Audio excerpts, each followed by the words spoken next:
우리는 계속해서 사도 바울이 하나님의 주권적인 그 선택이 왜 불공평한 것이 아닌가 하는 것을 설명하는 말씀을 함께 살펴보고 있습니다. 하나님은 아무런 죄도 없는 사람들을 처음부터 누구는 멸망받을 진노의 그릇으로 정하시고 또 누구는 구원받을 긍휼의 그릇으로 정하신 게 아니었어요. 사실 우리 모두가 범죄하고 타락함으로 말미암아 본질상 마땅한 진노의 그릇이었습니다. 우리 모든 인류가 모두가 그랬어요. 그 중에서 하나님께서 일부의 사람들을 주권적으로 선택하셔서 긍휼을 베풀기로 하신 거예요. 그래서 긍휼의 그릇이죠. 하나님은 아무도 진노의 그릇이 되도록 조정하거나 부추기신 적 없으십니다. 진노의 그릇이 된 것은 자기 스스로가 자기 마음의 그 완악함과 그 고집과 그 욕심을 쫓아 죄와 멸망의 길을 갔기 때문이었어요. 하나님이 그들을 막지 않으셨다고 해서 그들의 죄와 멸망의 책임이 하나님께 있는 것은 아닙니다. 그러나 하나님께서 택하신 이 긍휼의 그릇에 대해서는 하나님 어떻게 하셨어요? 막으신 거예요. 마음의 고집대로, 욕심대로 행하지 못하도록 하나님이 막으시고 굴복시키시고 은혜를 베푸셔서 죄로부터 돌이키게 하시고 회개하게 하시고 예수를 믿어 구원을 얻도록 은혜로 간섭하시고 이끄신 것이죠. 그래서 한 사람이 지옥에 갔다면 그것은 전적으로 그 자신의 책임이에요.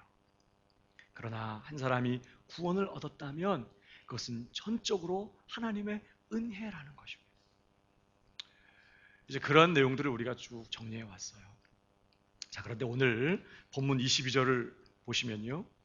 자, 하나님이 어떤 이들을 진노의 그릇으로 버려두신 목적이 있다고 말해요.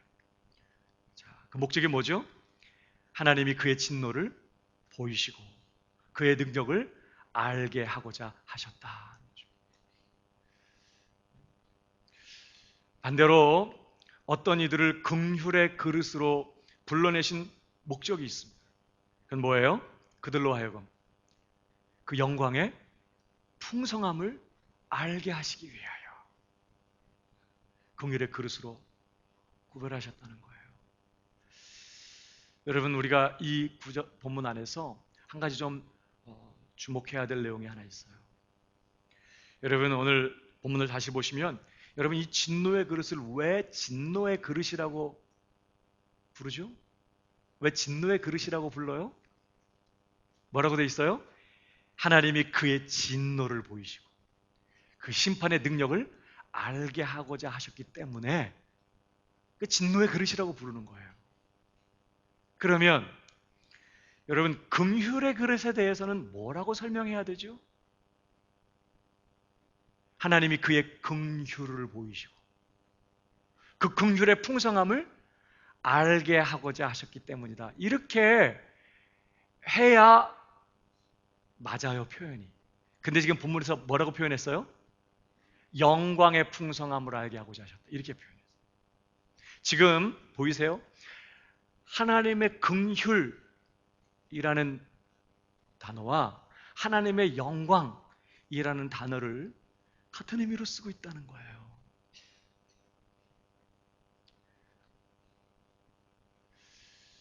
뭘 보여주죠? 여러분, 하나님의 긍휼, 이것과 하나님의 영광이 같은 개념이라면 우리는 뭘 확인합니까? 하나님은 하나님의 긍휼을 그분의 영광으로 삼으시고 당신의 그 긍휼의 풍성하심을 그분의 영광으로 드러내시고 선포하신다는 뜻이에요.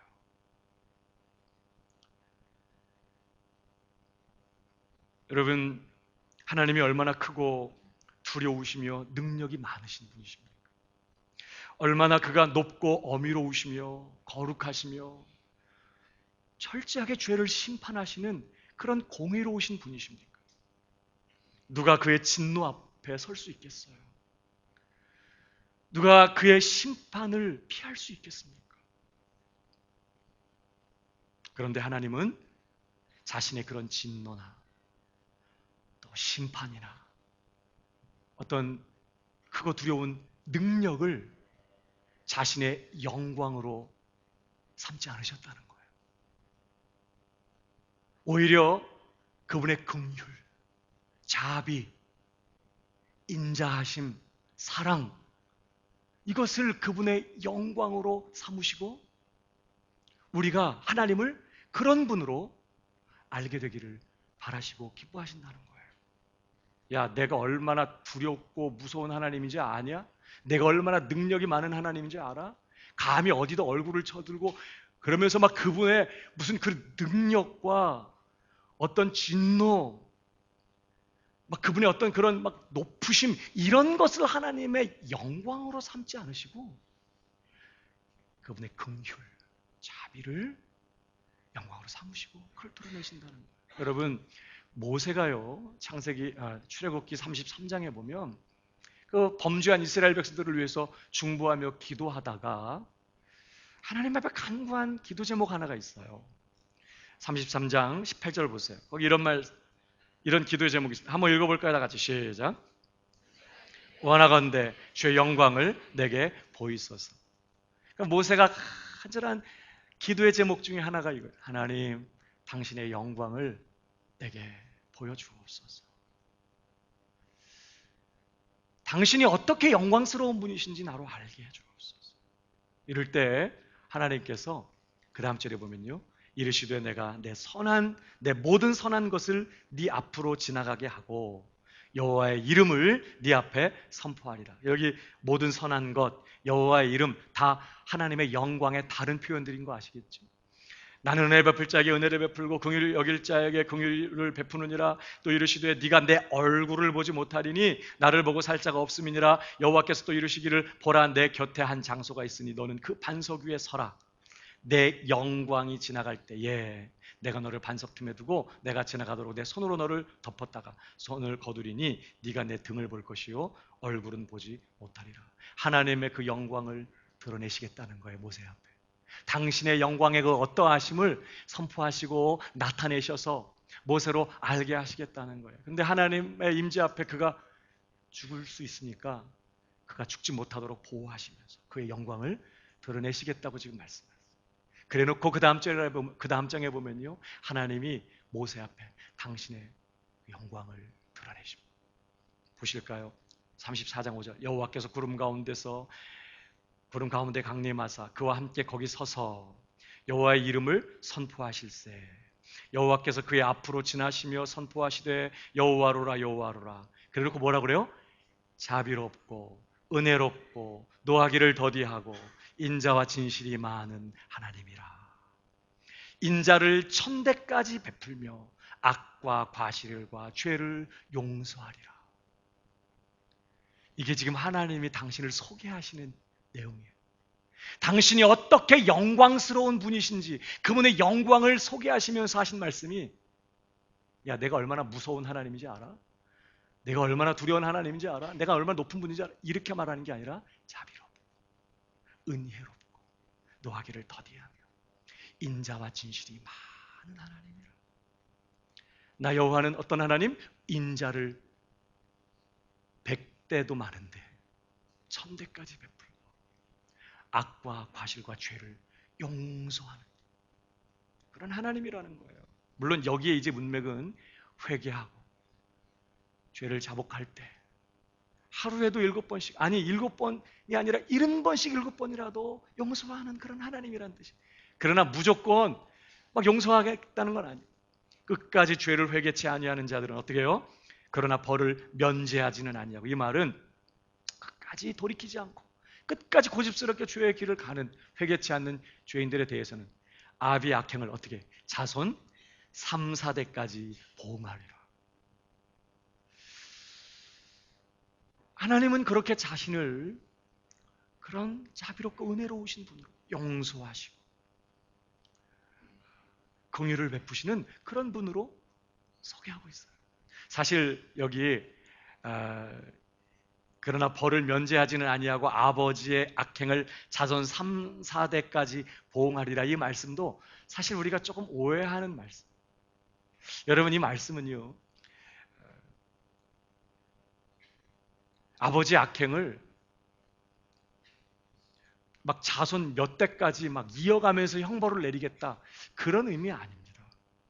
왜냐하면 하나님은 죄 없는 자를 그 조상이 죄 지었다고 해가지고 막 벌하고 심판하는 분은 아니시거든요.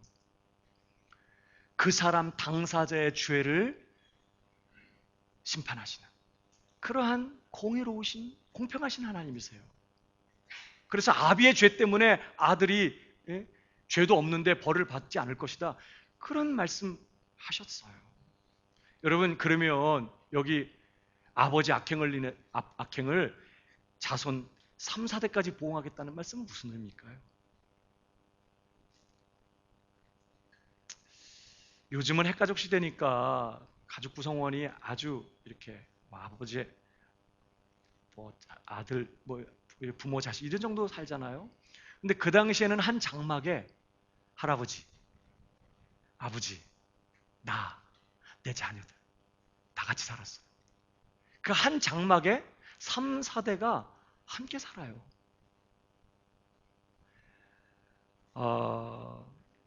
여러분, 심지어 욥기서 마지막 장에 보면요, 42장을 보세요. 16절에 이런 말씀이 있습니다. 그 후에 욥이 몇 년을 살아요? 140년을 살며 아들과 손자 4대를 보아요. 그러니까 아들 낳고 또 그 아이들이 또 낳고 이러면서 아들과 손자 4대를 보았다는, 140년을 살면서. 그리고 나서 욥이 늙어 나이가 차서 죽었다. 그러니까 4대를 보았다는 것은 굉장히 장수했다는 말이고, 그건 하나님의 굉장히 복을 누렸다는, 3대를 살면 단명한 거예요. 자, 지금 분위기 어떤 분위기인지 아시겠어요? 그러니까 우리가 생각하는 것처럼 막 그 다음 때 이렇게 한다는 말이 아니라 3, 4대가 사실은 같이 산다고 있는 상황이에요. 그런 상황에서 아버지가 자신의 악행을 어떤 실수로 악을 저지르는 게 아니라 습관적으로 악을 저지르고 계속해서 회개하지 않고 이런 삶을 계속해서 살면, 자, 그 한 장막 안에 사는 그 자손들은 그 아비의 악행을 다 답습하기가 쉬워져요. 이게 죄의 강력한 영향력이죠. 죄는 금방 배우거든요. 그러니까 회개하지 않게 되면, 계속해서 죄를 범하게 되면 자식들도 또 그 재난이야. 그런 죄 짓는 아버지 보면서 또 악을 행하게 되고, 또 그 자녀들도 또 악을 행하게 되고, 이러한 죄의 영향력이 그 가정 안에 아주 충만하게 될 거라는 뜻이에요. 그런 상황에서 끝까지 회개하지 않으면 어떻게 돼요? 그 집안이, 그 장막 안에 함께 거하는 그들이 다 어떻게 돼요? 망할 거다. 이런 경고의 말씀인 거예요. 막 대를 이어서 막 형벌내 이런 뜻이 아니라,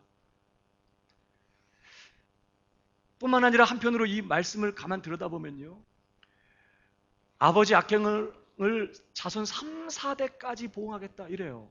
그러면 이 말씀 안에는, 자, 아버지가 죄를 범하면 당장에 심판한다는 말이 아니야. 언제까지 기다린 거예요?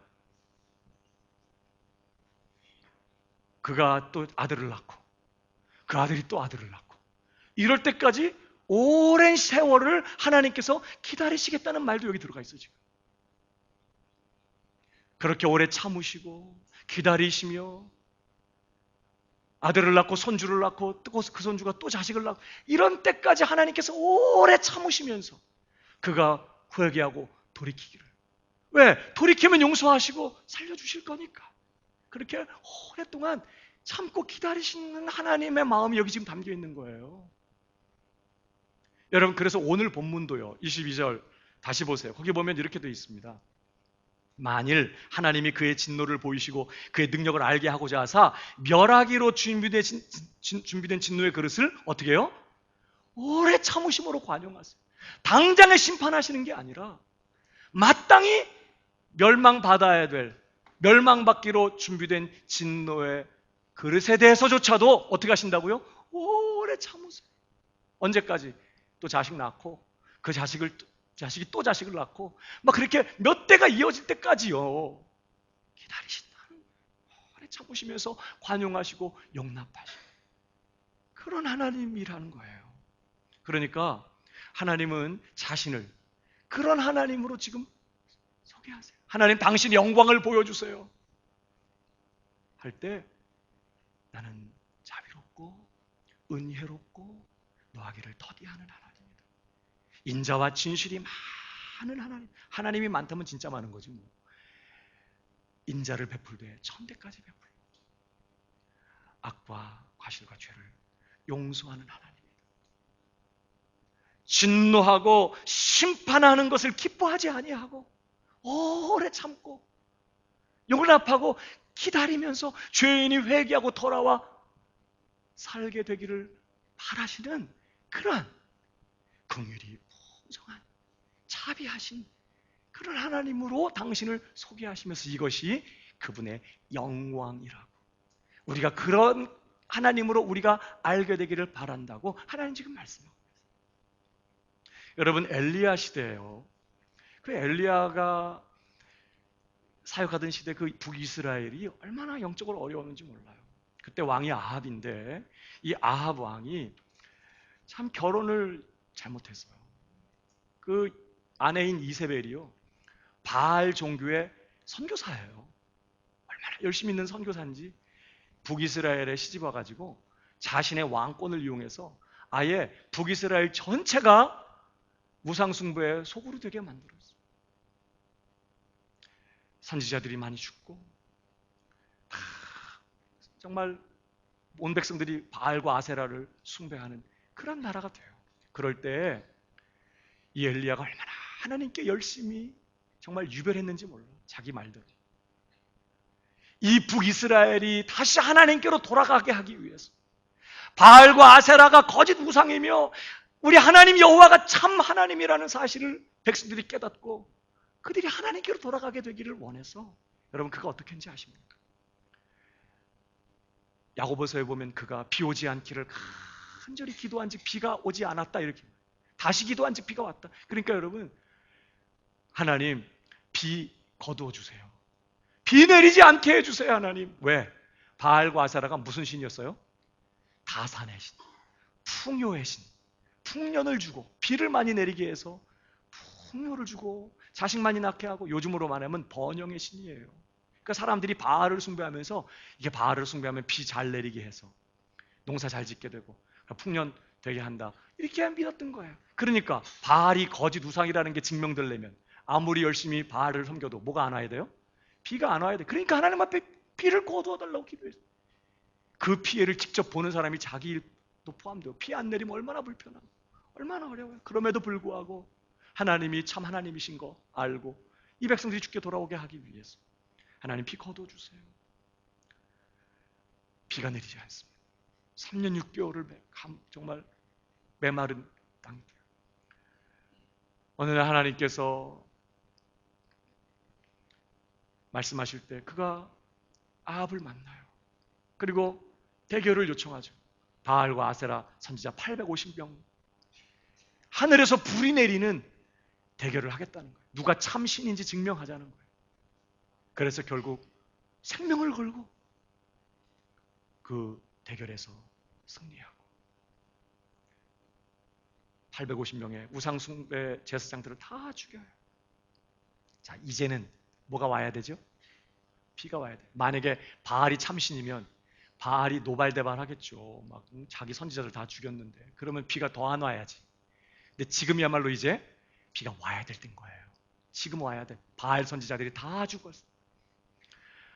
하늘에서 불도 내렸지만 그러니까 그가 다시 갈멜산 꼭대기 올라가서 간절히 7번이나 하나님 앞에 매어달리면서 비를 구해서 결국은 온 지면에 막 비가 쏟아져요. 이쯤 되면 바알 섬기던 아합과 이세벨, 온 이스라엘 백성들이 깨닫고 회개하고 항복하고 돌아와야죠. 근데 엘리야가 기대한 일은 일어나죠. 그 쏟아지는 피를 맞으면서 아무도 하나님을 찾거나 하나님께 돌아오는 일은 없었어요.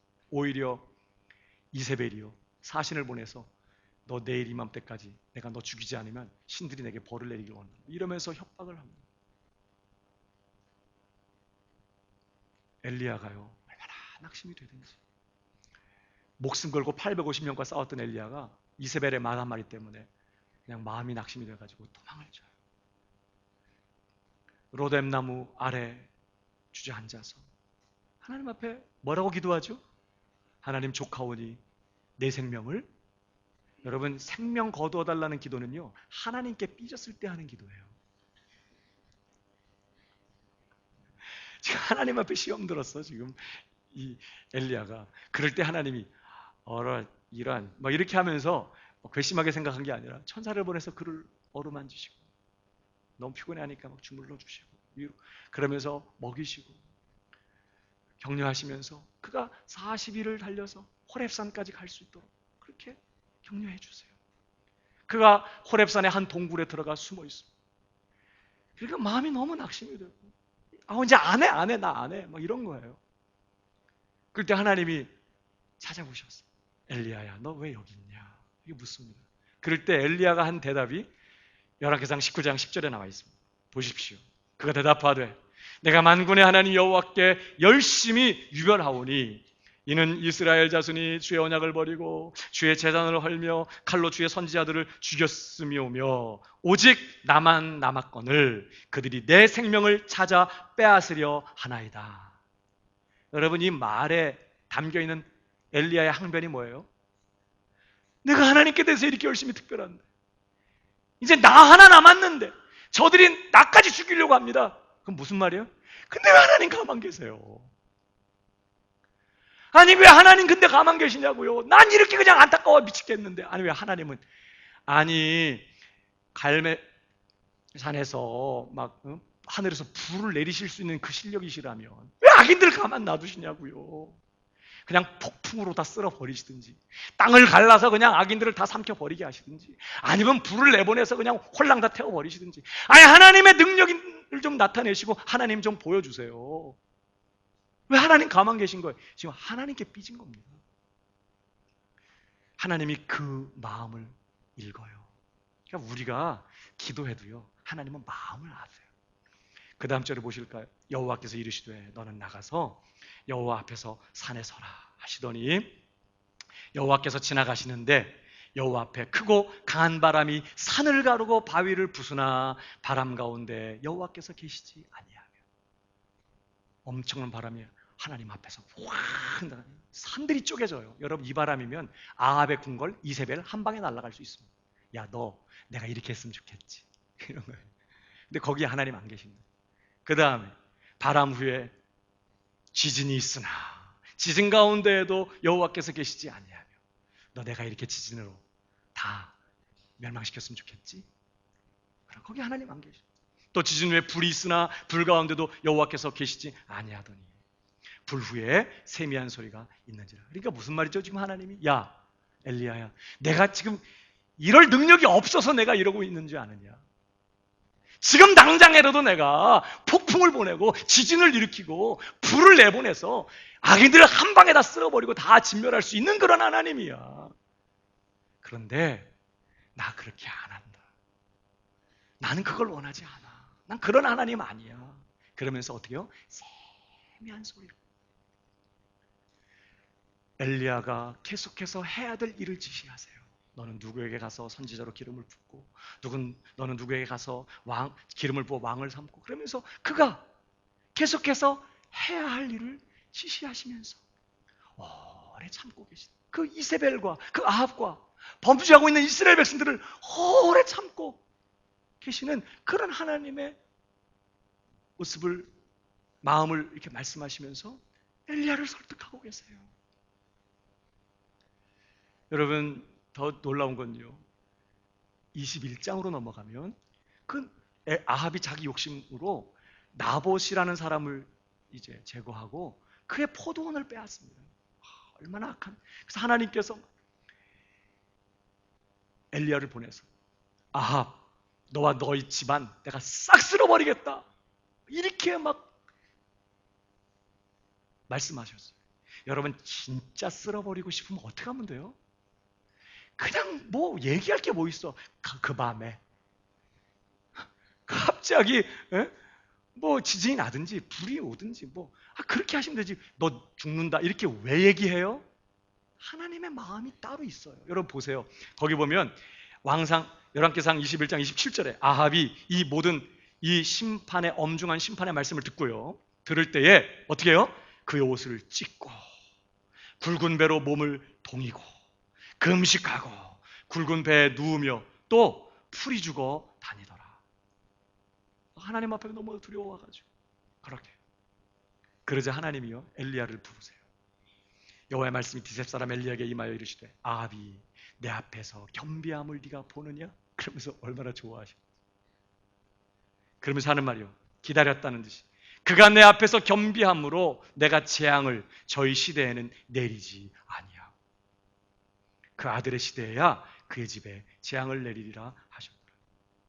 왜 그 아들의 시대에는 재앙을 받아요? 회개하지 않으니까. 회개하니까요. 아합도 회개하니까 하나님께서 그것도 막 한 번 더 회개해봐라 뭐 그런 것도 아니야. 그냥 한 번 회개하니까 하나님께서 하나님 그런 분이시라는 거예요. 그렇게 자신의 하나님 되심과 그의 영광을 진노와 심판과 어떤 그런 능력으로 나타내는 것이 아니라 그분의 영광을 뭘로요?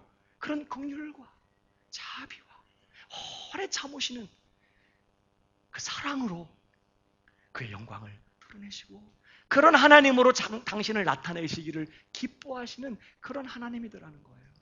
여러분 만약에 하나님이 엘리야가 원하는 방식으로 일하셨다면 아합, 이세벨, 뭐 북이스라엘은 물론이고 우리가 여기 어떻게 있겠어요? 우리가 죄를 범할 때 당장에 쓸어버리시고 불을 내리시고 지진을 일으키시고 그래서 그 죄를 당장에 심판하는 그런 하나님이었다면요 우리가 어떻게 여기에 이러고 있었겠냐. 중요한 것은요 우리를 긍휼의 그릇으로 부르신 그 하나님의 목적이 뭐냐면 우리로 하여금 바로 그 하나님의 이 영광의 풍성함이요 뭐요? 이 긍휼의 풍성함, 이 긍휼을 하고 긍휼히 여기시며 자비하시며 은혜로우신 이런 하나님의 그 긍휼의 풍성함을 우리로 하여금 알게 하기 위하여 우리를 긍휼의 그릇으로 부르셨다는 거예요. 그러니까 우리를 구원하시는 방식, 우리를 대우하시는 그 모든 것들을 통해서 우리로 하여금 하나님이 이렇게 긍휼이 풍성하신 분이시구나, 이렇게 영광스러운 분이시구나, 다시 말하면 이렇게 사랑과 자비가 무궁하신 분이시구나 라는 사실을 우리로 경험하며 누리며 알게 하시려고 하나님이 우리를 자기 백성을, 천국 백성을 삼으시고 구원하셨다 이렇게 지금 말하는 거죠. 그러니까 여러분 사실 우리가요 예수 믿으면 구원받고 복받고 예수 안 믿으면 본전인 그런 상태에 있었던 사람이 아니에요. 우리는 정말 마땅히 하나님의 심판을 받고 영원한 지옥에 던져져야 했던 그런 사악한 죄인들이었어요. 그런 우리를 하나님께서 오래 참으시고 관용하신 정도가 아니라 그런 원수된 우리를 끝까지 하나님을 거역하고 하나님을 모독하고 멸시하고 무시하면서 그렇게 하나님을 거역하든 반역하든 우리들을 위해서 어떻게 해요? 당신의 외아들을 내어주셨어요. 그 모든 죄값을 아들이 담당하게 하시고 그 공로로 우리의 모든 죄를 그냥 사하시고 우리를 그분의 자녀를 삼으셨어요. 그 집안 종을 삼아줘도 감지덕질 텐데 독자 예수 그리스도와 동등한 자격을 가진 그러한 상속자로 우리를 삼으시고 그 아들의 영화로우신 만큼 우리들도 영화롭게 하시려고 작정하시고 그렇게 우리를 불러내셔. 오늘도 우리를 마치 그 아들 예수 그리스도를 대우하듯이 그렇게 우리를 대접하시고 우리를 그렇게 사랑하세요. 우리를 구원하시는 걸 통해서 그분의 긍휼의 풍성함이 어떠한 것인지를 나타내려고 하셨다는 거예요. 여러분, 사실 하나님께서 우리를 자녀 삼으신 것이요, 그분에게 무슨 득이 되는 일이기 때문에 하신 일이 아닙니다. 사실 하나님이 우리를 그분의 자녀 삼기 위해서 얼마나 손해를 보셨어요. 자녀 삼으시기 위해서도 큰 손해를 보셨지만, 솔직히 자녀 된 지금 우리가 그분에게 무슨 유익이 되죠? 오히려 우리 자녀 삼으시고 그분이 얼마나 마음고생하시는지 몰라. 솔직히 저는 가끔 주님 앞에 죄송한 생각이 들 때, 내가 나 때문에 주님 참 마음 어려우시겠다. 우리는 힘들고 어려울 때마다요, 정말 철없는 자식들처럼 늘 하나님 앞에 징징대고 보채고 하나님께 시험 들고 늘 그래요. 여러분, 우리가 언제 우리의 처지나 형편이나 처한 상황에 상관없이 그 하나님의 그 신실하심 때문에, 그 하나님의 그 선하신 아버지 되심 때문에 우리가 언제 제대로 한번 하나님 앞에 깊이 내가 처한 형편한 상황에 상관없이 말이에요, 제대로 감사해보고 감격해본 적 있어요? 좀 있으면 하다가 없으면 그냥 낙심 풀이 죽고 세상 염려 다 짊어진 사람처럼 그렇게 살아. 우리가 언제 제대로 하나님의 그 높으심 앞에서 제대로 항복해봤어요? 우리가 언제 우리의 처한 형편이나 상황이나 가진 소유나 되어지는 상황에 상관없이 말이에요, 그 하나님 되심 앞에 항복하면서 그 하나님의 그 크신 사랑과 그 긍휼과 그 자비, 독생자도 아낌없이 내어주실 만큼 나를 사랑하신 그 은혜에 대해서 우리가 깊이 감사하고 감격해 본 적이 있었나요? 우리는 진짜 너무나 자주 우리 자신 보면 아무것도 받지 못한 그런 자식처럼 하나님의 은혜에 대해서 어떤 감격도 감사도 기쁨도 없이 살아갈 때가 많아요. 아들을 내어주실 때 이미 다 주신 것인데, 아들을 주신 것만큼 큰 은혜가 없었지만 우리는 그런 건 생각 안 하고 조금 있는 것 때문에 괜찮고 없는 것 때문에 불안해하고 염려하고 감사 기쁨 없이 살아요. 어쩌다가 좀 필요한 게 있으면 평소에는 어떻게 해요? 하나님 앞에 그냥 무심하게 살아요. 내 일이 우선이고 내 문제가 더 중요하고 하나님이 뭘 원하시는지, 하나님의 일은 어떻게 되고, 이런 것에 대해서는 별로 관심 없어. 내가 갖고 있는 문제가 너무 중요해. 늘 내가 우선순위에 있고 그렇게 살다가 뭐 아쉽고 필요한 게 있으면 하나님 앞에 가서 하나님께 매달리고, 하나님 또 그 문제 해결해 주시면 또 언제 그랬냐는 듯이 또 예전처럼 또 하나님께서 대해서 냉담한 모습으로 살아요. 아무것도 걱정할 것이 없는 그런 상황에서 맹렬하게 하나님의 나라를 구하고 하나님의 뜻이 이루어지기를 위해서 기도하는 일을 별로 본 적이 없어. 그러다가 이제 그런 내 모습이 너무 하나님 앞에 미안하니까 이제는 아쉬운 게 생겨도 이제 안 가. 아휴, 내가 어떻게 배려기도 낯짝 있지. 그러면서 양심껏 하자, 양심껏 해. 그래가지고 아쉬운 게 있고 필요한 게 있어도 이제 견뎌요, 믿음으로. 견디면서 하나님 찾지 않아요. 내가 나를 아니까 이런 모습으로 나가봐야 하나님 나 기뻐하지 않을 거라고 생각해요. 그러니까 우린 너무 하나님을 잘 몰라. 너무 하나님을 초라한 분으로 만들어 우리는 할 수 있는 건 뭐밖에 없어요, 솔직히? 죄 짓는 것밖에 없어, 우리가 할 수. 오늘도 하나님의 간섭하시고 붙드시고 이끄시는 은혜 없이는요, 정말 하나님의 뜻대로 살 수 없는, 한순간도 하나님의 은혜 없이는 신자의 삶을 살 수 없는 우리는 정말 하나님의 아픈 손가락이에요. 그래도 하나님은요, 우리가 그렇다고 해서 나무라시거나 책망하시거나 너 나 진짜 억울하다, 너 그럴 줄 몰랐다, 내가 너 때문에 얼마나 많이 투자했는지 아냐, 너 막 이러면서 하나님 막 본전 생각하시면서 막 난 너 보면 진짜 무섭다 막 이러고 실망하시고 그러지 않았어요. 우리가 행한 대로 막 보복하시고 보응하시고 막 우리한테 대해서 막 삐지시고 이런 거. 늘 연약한 모습으로 자신 없어 하나님 앞에 나가면 하나밖에 없는 자식처럼 우리를 안으세요. 사랑한다고 말씀하시고 걱정하지 말라고 말씀하시고 내가 있지 않냐 그러면서 위로하시면서 우리가 아직 죄인 되었을 때, 우리가 아직 연약할 때 십자가로 확증하셨던 그 사랑으로, 그 긍휼하심으로 오늘도 변함없이 우리 인생을 붙드시고 더 간섭하시고 찾아오시고 위로하시고, 그렇게 우리는 한없는 하나님의 긍휼 아래 살아가요. 그래서 긍휼하심을 받고 때를 따라 돕는 은혜가 필요할 때는 언제든지 은혜의 보좌 앞에 나오라고 하잖아요. 진노의 보좌, 심판의 보좌, 능력의 보좌, 은혜의 보좌, 값없이 긍휼을 베푸시는 하나님, 그런 분이세요. 목사님, 하나님이 나 그렇게 사랑하시고 나 그렇게 불쌍히 여기시면 왜 이렇게 어려운 게 많은 거예요? 이런 분 계십니까? 그거 아니면, 그렇게 안 하면 우리가 죄를 안 버리니까, 그 어려움 아니면, 그 문제 아니면 우리가 정신 안 차리니까, 하나님 찾지 않고 바라보지 않고 생각하지 않고 하나님께 배워달리지 않으니까, 그렇게 해서라도 우리로 하여금 죄를 버리게 하시고 하나님 찾게 하시고 하나님께 가까이 나오게 하시는 하나님의 마음을 아시겠어요? 왜 우리를 광야 같은 그런 상황 가운데 우리를 내모세요?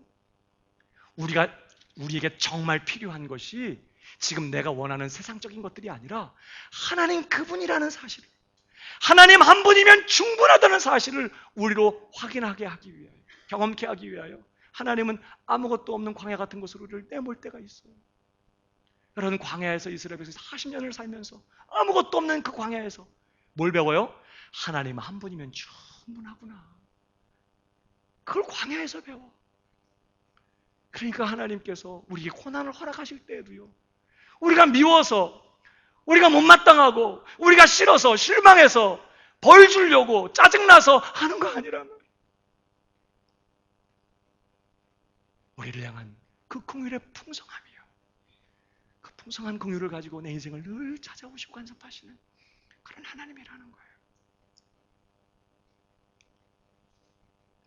그렇게 하나님은 우리를 자녀 삼으시고 자녀다운 자녀로 완성해 가시는 그 구원의 사역을 통해서 그분이 얼마나 영광스러운 분이지, 다시 말하면 그분이 얼마나 긍휼이 풍성하시고 은혜롭고 자비하고 인자하고 또 하기를 더디하시는 그런 하나님이신지, 오래 참으시는 하나님이신지를 드러내시고 우리로 하여금 바로 그런 하나님을 경험하고 알게 되기 위하여, 알게 하시려고 우리를 긍휼의 그릇으로 부르신 거다 하는 거예요. 아주 작정하고 긍휼을 쏟아 부으시려고 우리를 부르셨다는 뜻이에요. 그래서 긍휼의 그릇이에요. 옆 사람에게 얘기해 주세요. 당신은 긍휼의 그릇입니다. 네. 우리 좀 문을 열면 안 돼요? 저만 더운가요? 덥네요. 여러분, 어때요? 저와 여러분이 시간이 갈수록 우리의 신앙의 연륜이 깊어지고 우리가 더 많은 말씀들을 배우게 되고, 그래서 하나님을 알게 될수록 그가 어떻게 긍휼이 풍성하신 하나님이신지, 그의 자비가 무궁하시며 그의 사랑이 풍성하고 깊고 영원하신 것인지를 더 깊이 알아가게 되는 그런 은혜가 있게 되기를 주님의 이름으로 축복합니다. 여러분, 영생의 본질이 뭐죠? 영생. 안 죽고 영원히 사는 거예요. 지옥 가서도 영원히 살잖아요. 영생의 본질이 뭐라고 그랬어요? 영생은 곧 유일하신 참 하나님과 그의 보내신 자 예수 그리스도를 아는 거. 영원히 살되 하나님 그분이 어떻게 영광스러운 분이신지, 그가 어떻게 긍휼에 풍성하신 분이신지를 영원토록 알아가는 그 기쁨과 그 즐거움이요, 하나님이 나 같은 것 그렇게 사랑해, 그 하나님의 그 사랑을 매일같이 확인하고 영원토록 알아가는 그러한 기쁨과 즐거움 가운데 거하는 것, 이게 영생이에요. 그러니까 여러분, 이 땅에서도 우리가 영생을 누려서 하나님이 어떻게 나를 사랑하시는가 알지만, 그래서 그런 사랑 느낄 때마다요, 눈물이 흐르고 마음이 웅크하고 마음이 뜨거워지죠. 그러나 우리가 새 하늘과 새 땅에 들어가게 되면요, 우리는 하나님의 영광을 직접 보게 될 것이고, 우리는 그 영광의 그 풍성함 앞에서 그가 어떻게 우리를 사랑하시는지, 그가 어떻게 우리를 긍휼히 여기시는지, 그 하나님의 그 영광의 풍성함을 인해서 정말 매일이 새롭고 영원토록 사는데, 한 1000년 만년 지났더니 이젠 좀 지겹네, 이거 없다는 거예요. 영원히 우리가 그 하나님의 영광의 풍성함을 누리면서 우리는 그 영원한 시간 날마다 새로울 것입니다. 하나님이 이렇게 나를 사랑하셨구나. 와, 하나님 이런 분이셨구나. 그런 긍휼의 풍성하신 하나님을 인해서 매일 새 노래를 불러야 하는 그런 영원한 시간을 주의 백성들이 보내게 될 거예요. 우리는 그렇게 하나님의 영광의 풍성함을 알게 하시려고 부름받은 그러한 긍휼의 그릇이다 하는 사실을 우리가 잘 기억해야 돼요.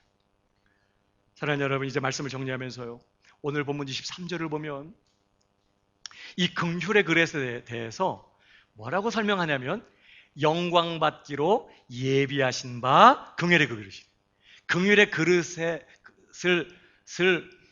영광받기로 예비하신 바 긍휼의 그릇이다. 무슨 말이에요? 하나님이 영광 받으시려고 그릇의 긍휼의 그릇으로 예비하셨다, 이런 뜻.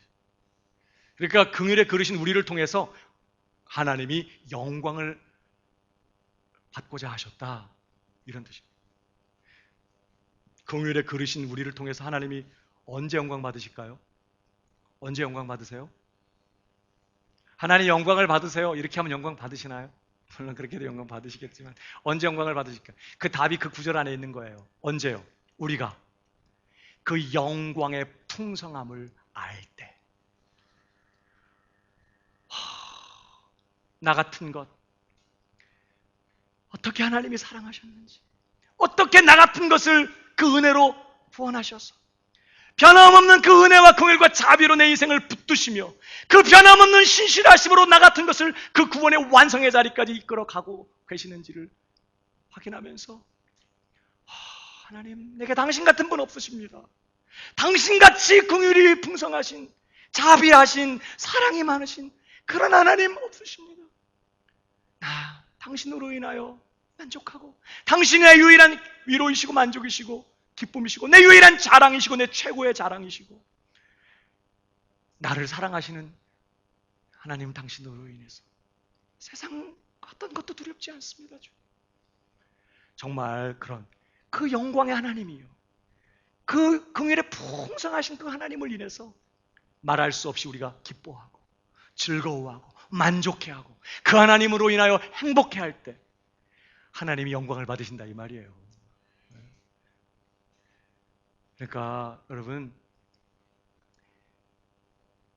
오늘 하나님 앞에 기도의 제목을 가졌으면 좋겠어요. 하나님, 하나님의 영광을 알고 그 영광의 풍성함을 알고 나를 향한 그 하나님의 긍휼, 그 자비, 그 어떠하심을 깊이 알고 그 하나님을 인해서 기뻐하고 즐거워하는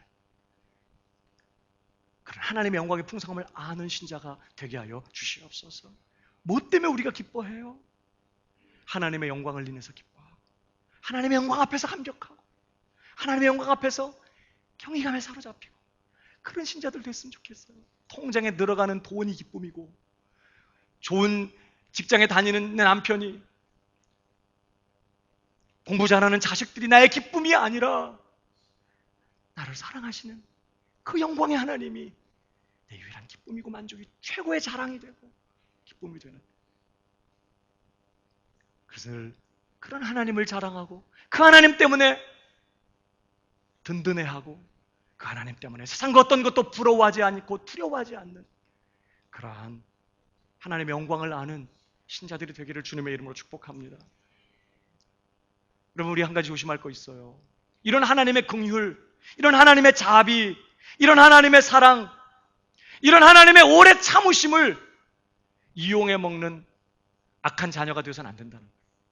시골에서 열심히 일하는 부모님, 자기 사랑하는 부모님한테 돈이 궁할 때마다 참고서 사야 되는데요, 그래 열심히 공부하는 줄 알고 돈 보내주면 그 돈 갖고 술 퍼먹고, 이러면 나쁜 아들이잖아요. 우리가 하나님의 이런 오래 참으심을 나의 게으름과 나태함과 죄와 타협하는 삶의 기회로 써먹을 수 있다는 거예요. 왜? 원래 우리가 그런 삶을 살아왔었거든요. 하나님의 오래 참으심을 죄 짓는 기회로 삼고 살아왔었어. 우리 잘하는 줄 알고. 그러니까 우리 안에 이런 본성이 여진 많아요. 내게 대해서 오래 참으실 때, 나를 긍휼히 여기시며 나를 사랑하실 때 아낌없이 주시고, 오늘도 가서 죄를 고백하면 또 용서하시고 또 용서하시는 그 하나님 앞에서 그런 하나님의 오래 참으심과 용서하심과 사랑을 또 죄 짓는 기회로 써먹지 말고, 오히려 뜨겁게 그분을 사랑하고 열심히 품고 주님을 섬기면서 맹렬하게 그분을 정말 사랑하는 그러한 성도 되어야 마땅할 줄 믿습니다. 우리가 늘 조심해야 된다는 거죠. 특별히 그런 영광의 아버지 하나님을 아버지라고 부르는 우리들에게 우리 예수님께서 도전하신 말씀이 있어요. 한번 읽어보실까요? 누가복음 6장 36절 다 같이 시작. 자비로우심 같이 너희도 자비로운 자가 되라. 누구 닮으라는 거예요? 아버지 닮으라는 거야. 아버지. 너희 아버지의 자비로우심 같이, 아버지의 진노, 아버지의 높으심, 두려움 이런 거가 아니라 아버지의 자비하심 같이 너희도 자비한 자가 되어서 주변의 사람들에게 자비를 베푸는 자가 되라는 거예요. 여러분, 우리가 세상 속에서 우리가 하나님의 자녀 되었다는 것을 뭘로 증명하죠? 여러분, 뭘로 내가 예수 믿어서 구원받고 하나님의 자녀 되었다는 것을 뭘로 세상 앞에서 증명하고 싶으세요? 예수 믿었더니 이렇게 잘 돼. 예수 믿어봐, 너도 그럼 이렇게 큰 집 살 수 있어. 너도 예수 믿으면 이렇게 문제 해결되고 이런 어려움 없고 이렇게 세상적으로 성공할 수 있단 말이야. 이런 걸로 자랑하고 싶으세요? 여러분, 왜 간증을 세울 때 왜 유명한 연예인들이나 세상에서 출세한 유명한 사람들을 간증 세우려고 하죠? 본심이 뭐예요? 이렇게 예수 잘 믿으면 이렇게 성공할 수 있다는 거 얘기하고 싶은 거 아닌가요? 우리는 세상에서 우리가 하나님의 자녀 되었다는 것을 뭘로 증명하고 싶어요? 예수님은요, 아버지 닮으라는 거예요. 저는 아이들하고 가면요, 사람들이 아유, 딱 닮았네. 여러분, 우리 안에 자녀의 영, 아들의 영이 있는 사람은 아버지를 닮게 돼 있죠. 아버지를 닮는 것으로, 아버지를 본받는 것으로 우리가 그분의 자녀라는 사실을 증명해내야 된다는 거예요. 그래서 바울이 뭐라고 얘기합니까? 한 구절만 더 읽고 마쳐요. 에베소 4장 31절 이하에 보니 너희는 모든 악독과 노함과 분냄과 떠드는 것과 비방하는 것을 모든 악의와 함께 버리고. 왜? 이게 하나님의 모습이 아니야. 하나님의 성품이 아니야. 이런 게 서로 친절하게 하며 불쌍히 여기며 서로 용서하기를 하나님이 그리스도 안에서 너희를 용서하심과 같이 하라. 이게 자녀된 자들에게 요구하는 거예요. 그러면서 그러므로 사랑을 받는 자녀같이 너희는 하나님을 본받는 자가 되고 그리스도께서 너희를 사랑하신 것 같이 너희도 사랑 가운데서 행하라. 이게 하나님의 영광의 풍성함을 아는 자들의 삶의 모습이어야 한다. 오늘 사랑하는 여러분, 하나님의 영광을 더 깊이 알게 되고 그 영광의 풍성함을 오늘도 이 땅에서 누리며 감격하며 그 영광의 풍성함을 인하여 기뻐하며 그 영광의 풍성함 때문에 그렇게 나를 사랑하시고 나를 긍휼히 여기시고 내 편을 드시는 그 사랑의 하나님 때문에 오늘도 내가 연약한 가운데서도 나아가기만 하면 용서하시고 또 품어주시고 회복시키시고 붙잡아주시는 그 하나님을 인해서 세상 앞에서 당당하게 꿋꿋하게 믿음의 길을 걸어가는 하나님의 자녀들 되기를 주님의 이름으로 축복합니다. 무엇보다 그 아버지의 그 영광의 아버지의 모습을 닮아가면서 그 아버지를 본받아 친절히 대하고 불쌍히 여기고 용서하면서 그렇게 오직 사랑만 하며 사는 아버지의 자녀들로 넉넉히 승리하는 복된 삶이 저와 여러분 안에 있게 되기를 주님의 이름으로 축복합니다.